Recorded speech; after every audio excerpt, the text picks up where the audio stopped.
नमस्कार मित्रांनो, मी महेश शर्माळे. तर तुम्ही यूट्यूब थंबनेलला बघितलंच असेल की आरोग्य विभागाची भरती लवकरच येणार आहे का. तर बघा, त्याबद्दलचीच अपडेट मी घेऊन आलेलो आहे. तर सध्या जे अधिवेशन चालू आहे तर त्या अधिवेशनामध्ये आपले जे नाना पटोले साहेब आहेत तर त्यांनी एक प्रश्न विचारला होता, तारांकित प्रश्न विचारला होता.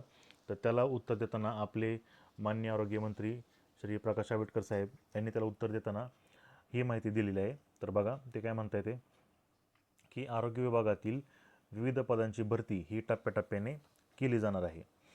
तर बघा त्यांनी काय काय म्हणलेलं आहे, त्याच्यामध्ये डिटेल्स दिलेले आहे ते आपण बघूया. की आरोग्य विभागामध्ये कंत्राटी पद्धतीने जिथे काम सुरू आहे तिथे नियमानुसार कार्यवाही केली जात आहे. आता आरोग्य विभागातील पदभरती करण्याकरता नवीन आकृती बंध तयार करण्यात येत असून विविध पदांची भरती ही टप्प्याटप्प्याने केली जाणार आहे, असे सार्वजनिक आरोग्य व कुटुंब कल्याण मंत्री प्रकाश आंबेडकर यांनी विधानसभेत तारांकित प्रश्नोत्तरावेळी सांगितले. तर आता हे टप्प्याटप्प्याने भरती म्हणजे नक्की कशी होईल. तर बघा, जशी भरती 2023ला झाली होती पहिल्यांदा गट क आणि त्यानंतर गट ड, तर तशी टप्प्याटप्प्याने भरती होण्याचे चान्सेस यंदासुद्धा आहेत. तर याची भरती कधी येऊ शकते, तर एप्रिल महिन्यामध्ये याची जाहिरात येऊ शकते असा अंदाज आहे. तर बघा नक्की कधी जाहिरात येईल. तर ह्याच्यामध्ये कोणकोणती पदं असतील बघा.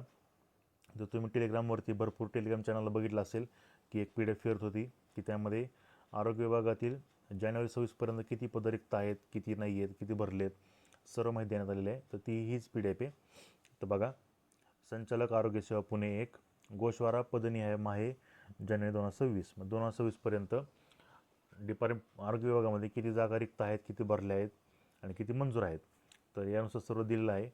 तर त्यामध्ये बघा तुमच्या पदानुसार तुमच्या शैक्षणिक पात्रतेनुसार कोणकोणत्या जागा आहेत तर त्या इथं दिलेल्या आहेत. बघा, प्रयोगशाळा वैज्ञानिक अधिकारी 296 जागा काय आहेत तर रिक्त आहेत. मग एवढ्याची जाहिरात येईल का, तर नाही, अशा सगळ्या जागा नाही भरल्या जात, त्यातल्या थोड्याफार जागा भरल्या जातात. त्यानंतर प्रयोगशाळा सहाय्यक, X ray technician, blood bank officer, त्यानंतर फार्मसीवाल्यांसाठी औषध निर्माण अधिकारी, त्यानंतर आहार तज्ज्ञ, त्यानंतर डेंटल मेकॅनिक, अशा भरपूर गटकामधल्या जागा आहेत त्या की ज्या शक्यतो टेक्निकल पोस्ट आहेत. जशी 2023ला भरती झाली होती त्याच पद्धतीने सुद्धा यावेळीसुद्धा ही भरती होण्याचे चान्सेस जास्त आहेत. तर गट क मध्ये मोस्ट ऑफ सगळे पदं हे कसे आहेत तर टेक्निकल पदं आहेत, ज्यासाठी तुम्हाला त्या त्या पर्टिक्युलर कामाबद्दलची डिग्री तुमच्याकडं असेल तरच तुम्हाला फॉर्म भरता येईल.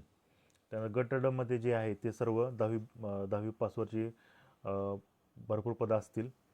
त्यानंतर गट क मध्ये बघा, हे कनिष्ठ लिपिक की ज्याला टायपिंग लागतं मराठी किंवा इंग्लिश, तर त्याचं जाहिरात येऊ शकते. त्याच्या बघा 332 जागा या रिक्त आहेत. आता त्याच्या किती पदांची जाहिरात ते काढतात ते त्यावर डिपेंड आहे. त्यानंतर बहुउद्देशीय आरोग्य कर्मचारी, मल्टीपर्पज हेल्थ वर्कर, त्याच्या 937 जागा शिल्लक आहेत.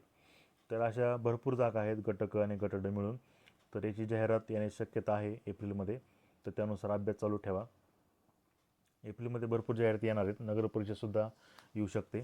तर त्यामुळे तुम्ही अभ्यास हा चालूच ठेवा. बघा, जवळपास 4476 जागा या रिक्त आहेत, परंतु त्याच्यामधल्या किती जागा त्या काढतात ते आता आपल्याला एप्रिलमध्ये कळेलच. तर तुम्हाला याच्याबद्दल काही शंका असतील तर नक्कीच कमेंटमध्ये विचारा. तोपर्यंत जय हिंद, जय महाराष्ट्र.